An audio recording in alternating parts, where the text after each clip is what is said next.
বন্ধুরা, উল্টো রথের প্রাক্কালে আজ আমি আপনাদেরকে বলবো এমন এক মন্দিরের কথা, যেখানে রথে জগন্নাথ দেবের সঙ্গে আসেন বাংলাদেশের যশোরের যশোমাধব।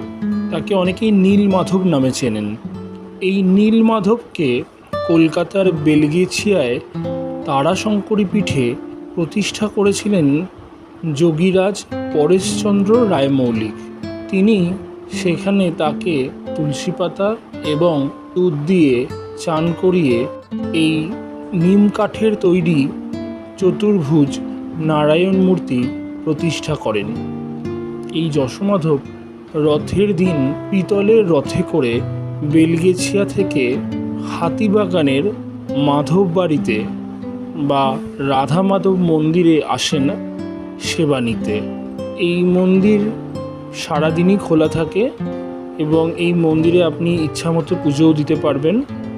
খুব সুন্দর পরিবেশ। আপনারা যারা আসতে চাইছেন তারা হাতিবাগানে এসে, হাতিবাগান স্টার থিয়েটারের ঠিক বিপরীতেই রয়েছে এই মন্দির, জলযোগ মিষ্টির দোকানের ঠিক পাশেই।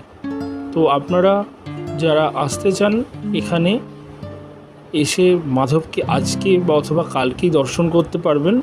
আর এছাড়া মাধবকে যদি আপনারা অন্য কোনো সময় দর্শন করতে চান তাহলে বেলগেছিয়ার তারাশঙ্করী পীঠে গিয়ে এই মাধবকে দর্শন করতে পারবেন এবং উপরি পাওনা হিসেবে আপনারা ওখানে দর্শন করতে পারবেন মা তারাকে এবং ভৈরবকে। নিচে মা তারা আছেন, তারপরে এই যশোরের নীলমাধব থাকেন, একদম ওপরে থাকেন কাল ভৈরব। অপূর্ব সুন্দর মন্দির, আপনারা দর্শন করতে পারেন। হাতিবাগান মাধব বাড়িতে রথ ছাড়াও বিশেষভাবে জন্মাষ্টমী, রাধাষ্টমী, অন্নপূর্ণা পুজো পালিত হয়।